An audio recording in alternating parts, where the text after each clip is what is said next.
નમો દેવ્યે મહાદેવ્યે શિવાય સતતમ નમઃ. નમઃ પ્રકૃતિ ભદ્રાય નિયતા પ્રણતા સ્મતા. દર્શક મિત્રો, જય ગણેશ, જય માતાજી. ન્યૂઝ ફોર ઇન્ડિયાની અંદર આપનું હાર્દિક સ્વાગત કરું છું. હું ડૉક્ટર જ્યોતિષ આચાર્ય મહેશ જોશી. સુપ્રભાત મિત્રો. દિન વિશેષમાં વાત કરીશું દૈનિક પંચાંગ, રાશિ ભવિષ્ય અને આજે મિત્રો મહત્વનો મુદ્દો કે સંતાન પ્રાપ્તિ કેમ થાય, સંતાન પ્રાપ્તિમાં વિલંબ કેવી રીતે થાય છે, સંતાનની સુખાકારી કેવી રીતે મળી શકે છે, એ મિત્રો આપણે વાત કરીશું. તો મિત્રો પ્રથમ વાત કરીએ દિન વિશેષમાં. તો દૈનિક પંચાંગ આજે કારતક વદ એકમ મંગળવાર, કૃતિકા નક્ષત્ર શિવ યોગ છે અને કૌલવ કર્ણ છે. આજે વૃષભ રાશિનો ચંદ્રમા છે. મિત્રો વાત કરીએ સંતાનની સુખાકારી અને સંતાનના સુખ વિશે, કે સંતાનનું સુખ કેવી રીતે મળે. તો મિત્રો આપણી એક જૂની કહેવત છે ને, બાપનું ઢાંકણ બેટલો, ઘરનું ઢાંકણ નાર, ભગતનું ઢાંકણ ભૂધરો, ઉતારે તો ભવતાર. બાપનું ઢાંકેલું એ બેટલો ક્યારે બને કે જ્યારે જન્મ કુંડળીના કયા ગ્રહો જ્યારે પાવરફુલ હોય ને ત્યારે સારા સંતાનના યોગ થાય છે. સંતાનોની સુખાકારી સારી કેવી રીતે થાય, સંતાનો દ્વારા વધારે સુખ કેવી રીતે મેળવી શકાય, મિત્રો એની આજે આપણે વાત કરીશું. તો મિત્રો જન્મ કુંડળીમાં 5મું સ્થાન એ સંતાનનું છે અને પત્નીનું સ્થાન એ 7મું સ્થાન છે. ઘણીવાર મિત્રો જોઈએ કે જેને મળે ને એને સહજતાથી મળી જાય છે, પણ જેને નથી મળતું ને એને બહુ જ મહેનત કરવી પડે છે. ઘણા બધા ઉદાહરણો એવા જોવા મળે છે કે વિજ્ઞાનનો આધાર લીધો, ઘણા બધા ડોક્ટરો પાસેની મુલાકાતો લીધી, ડોક્ટરો પાસે જઈ અને પોતાની સમસ્યાઓ બતાવી, ઘણી બધી પૂજાઓ કરાઈ, ઘણું બધું કર્યું હોવા છતાં ક્યાંય ને ક્યાંય નથી, ક્યાંય આપણને રિઝલ્ટ મળતું જ નથી. ગમે તેટલી મહેનત કરીએ પણ તોય સંતાન નથી થતું. તો પ્રથમ એ વાત કે સંતતિ પ્રાપ્તિ માટે વિલંબ કેમ થાય છે, સંતાન સુખાકારી કેવી રીતે મળે છે, આજે આપણે જાણીશું.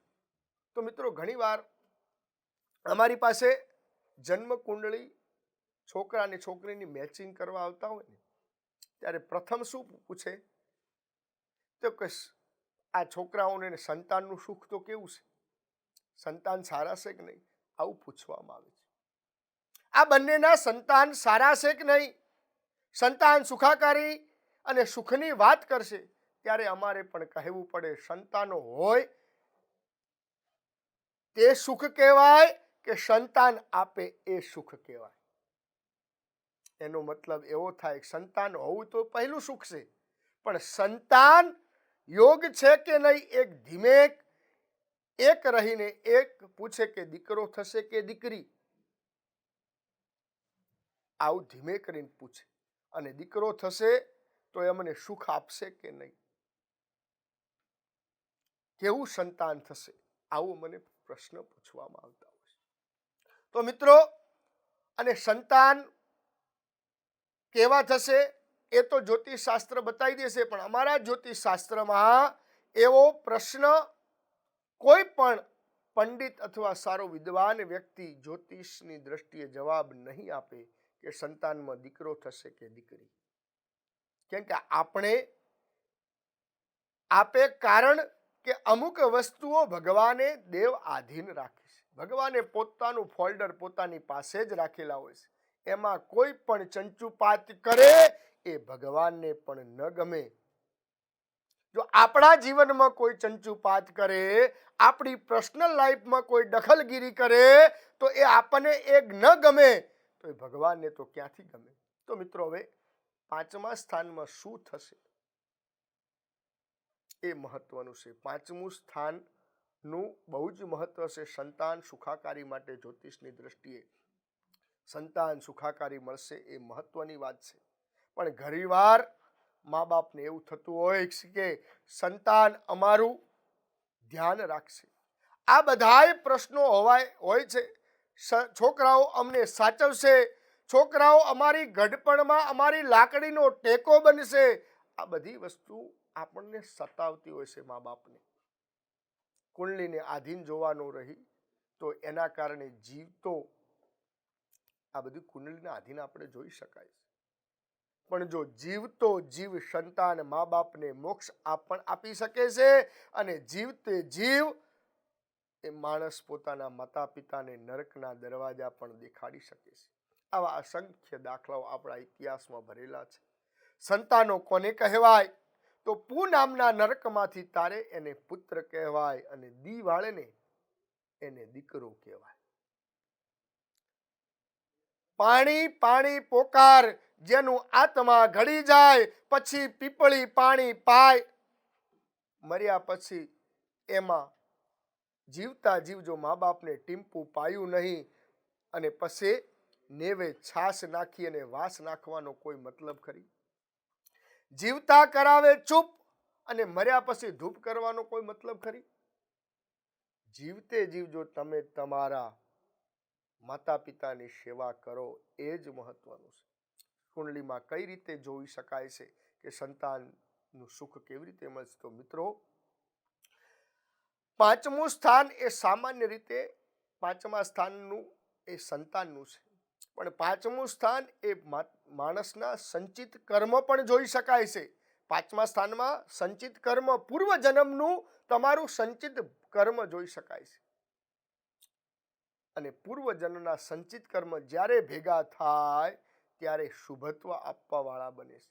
ત્યારે જ સારા સંતાનના યોગ બનતા હોય છે. અને આપણા પૂર્વ જન્મના સારા કર્મ હોય ને ત્યારે ધ્રુવ અને પ્રહલાદ જેવા સંતાનોનો જન્મ થાય. સંતાન યાજ્ઞાકારી ક્યારે થાય? કે તમારા સંચિત કર્મના પૂર્વ પુણ્ય સારા હોય ત્યારે તમારું સંતાન યાજ્ઞાકારી થાય છે. અને માતા પિતાના પુણ્યના આધીન જ સંતાન થાય છે. સુશીલો માતૃપુણ્યેન, માનું પુણ્ય હોય તો સંતાન સુશીલ થાય. પિતૃપુણ્યેન ચાતુરઃ, પિતાના પુણ્ય હોય ને તો એ સંતાન ચતુર થાય.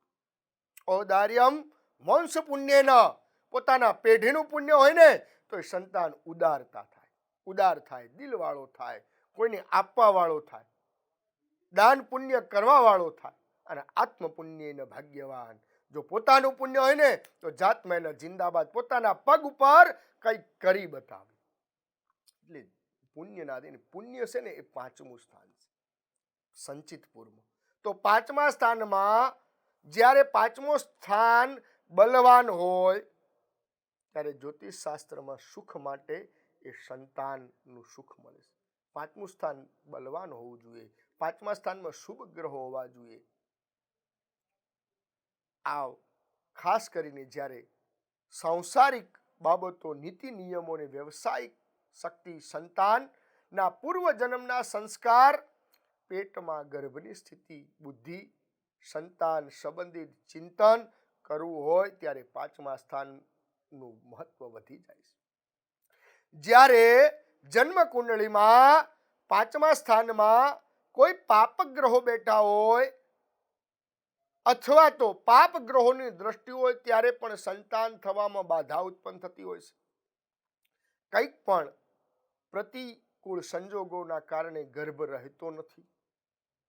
ગર્ભસ્થ શિશુનું સ્વાસ્થ્ય સંબંધી પણ તકલીફ અને પ્રતિકૂળ સંજોગોમાં માતાને સ્વાસ્થ્યની તકલીફ પણ ઘણી વખત અસહનીય સ્વાસ્થ્ય સંબંધિત તકલીફ સ્થિતિ સર્જે છે. ખાસ કરીને અનેક દંપતીને ગર્ભ રહ્યા પછી સંતાન જન્મ પહેલા જ અવારનવાર ગર્ભ નષ્ટ થવાની પણ સ્થિતિ સર્જાતી હોય છે.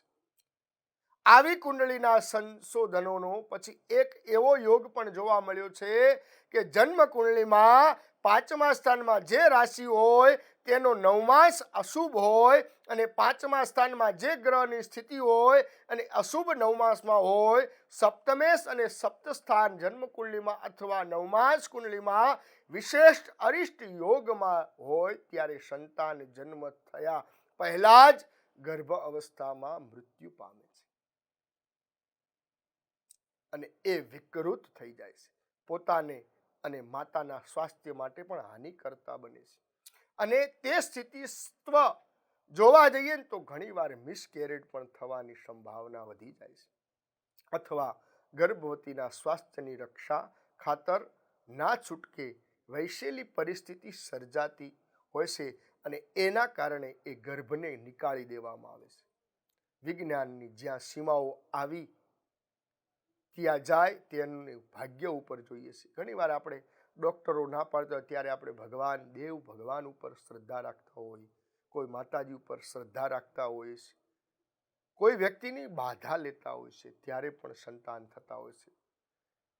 જ્યારે લગ્નની દ્રષ્ટિ કુંડળીની ઉપર વિચારીએ તો ચંદ્રની પુરુષ અને સૂર્યની સ્ત્રીની વિશેષ કરીને ગુરુથી પણ પંચમ અને નવમ સ્થાનની સ્થિતિ જોઈ લેવી જોઈએ. આ સ્થાનમાં જ્યારે કુંડલીના દૂષિત હોય ત્યારે સંતાન સંબંધિત વિશેષ ચિંતા અવારનવાર મિસકેરેજ થવાની અથવા તો એબોર્શનના કારણે થતી હોય છે. જન્મ કુંડલીમાં પાંચમા સ્થાનમાં ષષ્ઠેશ અષ્ટમેશ વયસ તરીકે શનિ સ્થિત હોય, શનિ પર સૂર્ય બુધ અને મંગળની દ્રષ્ટિ પડતી હોય ત્યારે પણ સંતાન સંબંધિત મુશ્કેલી સર્જાતી હોય છે. મનનો કારક ચંદ્ર, રક્તનો કારક મંગળ કે ગુરુ નહીં જોઈએ ત્યારે પણ શારીરિક દ્રષ્ટિએ બધી રીતે પતિ પત્નીને નોર્મલ હોવા છતાં ગર્ભ રહેવામાં મુશ્કેલી સર્જાતી હોય છે અને સંતાન વિલંબ થતો હોય છે. પાંચમા સ્થાનમાં બુધની રાશિ હોય, જન્મ કુંડલીમાં નવમાસ કુંડલીમાં બુધ મંગળ સાથે સ્થિત હોય, મંગળના નવમાસમાં હોય અને સાતમું સ્થાન દૂષિત હોય, સપ્તમેશ અરિષ્ટ યોગ હોય ત્યારે પણ સંતાન ગર્ભસ્થાનમાં થવામાં મુશ્કેલી અનુભવાતી હોય છે. ખાસ કરીને મનનો કારક ચંદ્ર અને બુદ્ધિનો કારક બુધ અશુભ યોગ હોય, ચંદ્ર બુધ રાહુની દ્રષ્ટિમાં હોય, જન્મ કુંડલીમાં સંતાનનો કારક દૂષિત હોય ત્યારે પણ વધુ પડતી ચિંતાઓ, શારીરિક અસ્વસ્થતા, માનસિક હતાશા, નિરાશા અને સંતાન સુખ માટે મુશ્કેલી સૂચન કરે છે. જે સમય ખાસ કરીને સંતાનોનો કારક જન્મ કુંડલીમાં પાંચમા સ્થાનમાં સ્વામી ચંદ્ર મંગળ ગુરુ સાથે શુભ યોગમાં હોય ત્યારે દશા, અંતરદશા, પ્રત્યંતદશા ચાલતી હોય, ગુરુ સાથે શુભ સંયોગોમાં હોય ત્યારે વિશેષ શુભનો યોગ સમયમાં સંતાન માટે ગર્ભસ્થાપન માટે આયોજન કરવું જોઈએ અને એ સમય ઉત્તમ કહેવાય છે. સંતાન સુખ માટે અનુકૂળ સ્થિતિ સર્જાય છે. સંતાન સુખ માટે વિશિષ્ટ અરિષ્ટ ગ્રહોની શાંતિ માટે શું કરવું જોઈએ? સંતાન સારા સુખાકારી પ્રાપ્ત કરવા માટે શું કરવું જોઈએ? તો ભગવાન કૃષ્ણની આરાધના કરવી જોઈએ, ભગવતીની દુર્ગાના મંત્રોની ઉપાસના કરવી જોઈએ અને સંતાન પ્રાપ્તિ માટે સંતાન ગોપાલ પાઠ વિશેષ લાભદાયી છે. અને ઓમ શ્રીમ ક્લીમ ગ્લોમ દેવકી સુત ગોવિંદ વાસુદેવ જગતપતે દેહી મે તનયમ કૃષ્ણમ ત્વામહમ શરણમ ગતઃ આ મંત્રના જપ કરવાથી પણ સંતાન સારા પ્રાપ્ત થાય છે. તો મિત્રે, આપણે આ વાત કરી સંતાનના સુખાકારીની અને સંતાન પ્રાપ્તિની. તો મિત્રો, દિન વિશેષમાં વાત કરીશું આજે રાશિમંડળની.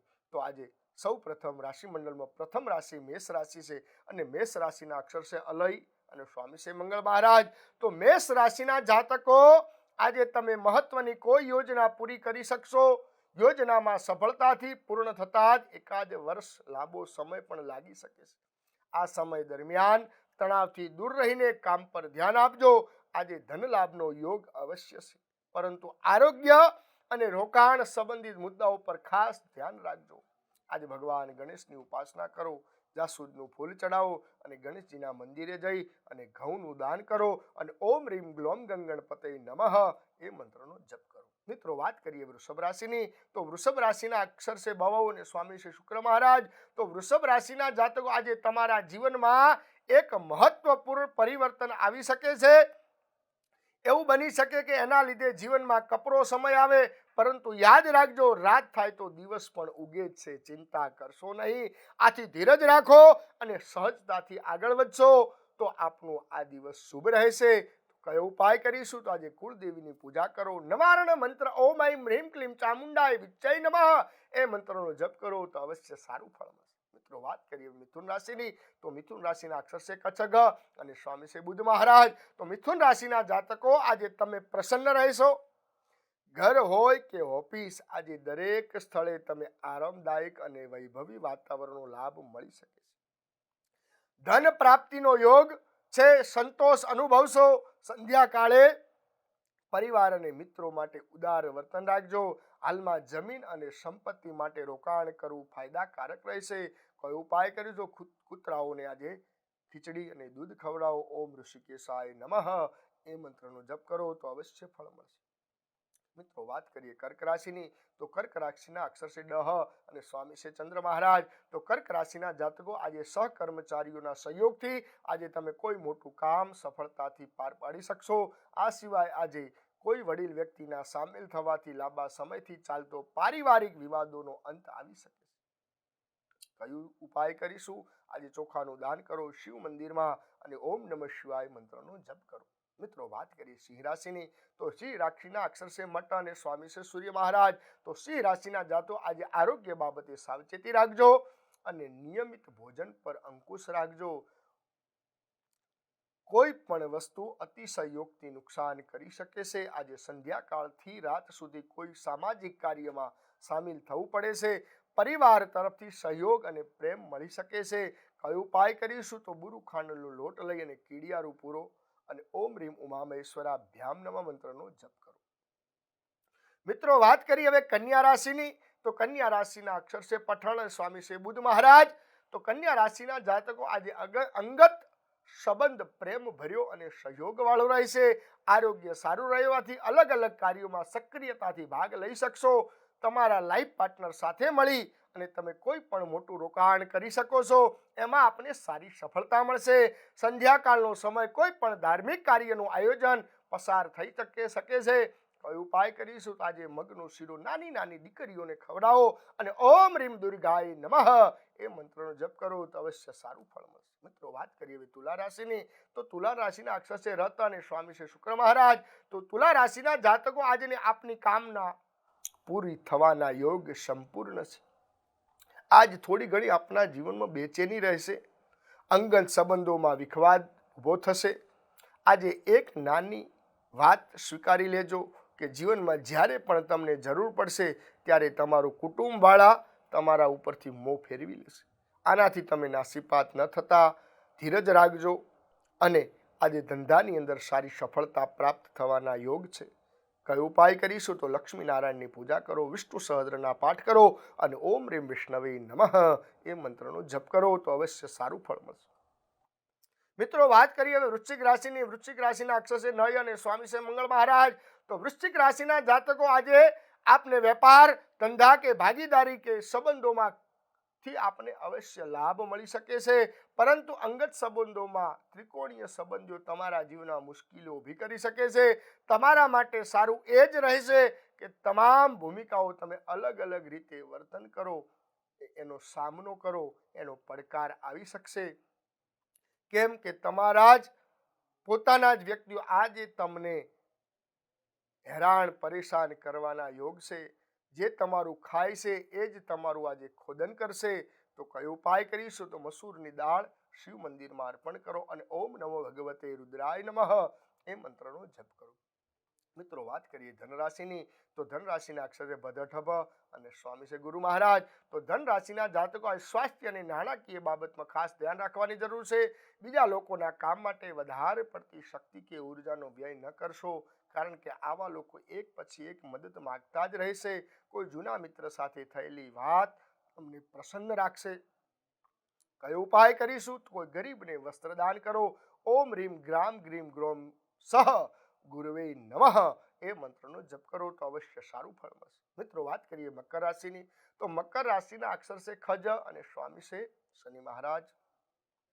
તો મકર રાશિના જાતકો આજે તમને જીવનના ખરાબ અનુભવોથી શીખી લેશો. ભૂતકાળ ભૂલીને વર્તમાનમાં આગળ વધશો. આજે કામના સ્થળે અણધાર્યા ફેરફાર થવાની સંભાવના રહેલી છે, જે તમારા માટે શુભ સાબિત થઈ શકે છે.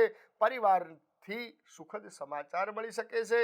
આજે કયો ઉપાય કરીશું? આજે તમારા ઘરના દેવસ્થાનમાં સુખડનો ધૂપ કરો, રીમ શનિ મહારાજની પૂજા કરો અને ઓમ રીમ શનિશ્ચરાય નમઃ એ મંત્રનો જપ કરો. મિત્રો વાત કરીએ કુંભ રાશિની. કુંભ રાશિના અક્ષર છે ગસસ, સ્વામી છે શનિ મહારાજ. તો કુંભ રાશિના જાતકો આજે શારીરિક અને માનસિક રીતે હેરાન થવાના યોગ બની રહ્યા છે. તમે જે કામ સાહસ સાથે કરશો એમાં સફળતા અવશ્ય મળશે. ઓફિસ અને ઘરે સંઘર્ષનો સામનો કરવો પડી શકે છે. બપોર પછી પરિસ્થિતિ સુધરતી જોવા મળશે. કોઈ નવા વ્યક્તિને ધંધામાં સામેલ કરતા પહેલા એના વિશે સંપૂર્ણ માહિતી મેળવી જરૂરી છે.